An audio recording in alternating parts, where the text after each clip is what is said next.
پروردگار نے مجھے عزت بخشی، اور جب دوسری طرح آزماتا ہے کہ اس پر روزی تنگ کر دیتا ہے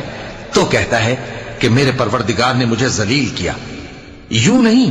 بلکہ تم لوگ یتیم کی خاطر نہیں کرتے اور نہ مسکین کو کھانا کھلانے کی ترغیب دیتے ہو، اور میراث کے مال کو سمیٹ کر کھا جاتے ہو اور مال کو بہت ہی عزیز رکھتے ہو۔ یوں نہیں، جب زمین کوٹ کوٹ کر برابر کر دی جائے گی اور تمہارا پروردگار جلوہ فرما ہوگا اور فرشتے قطار در قطار آ جائیں گے اور دوزخ اس دن سامنے لائی جائے گی، تو انسان اس دن سوچے گا،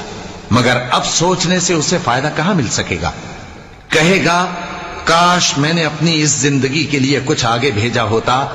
تو اس دن نہ کوئی اللہ کے عذاب کی طرح کا عذاب دے گا اور نہ کوئی اس کے جکڑنے کی طرح جکڑے گا۔ اے اطمینان والی جان، اپنے پروردگار کی طرف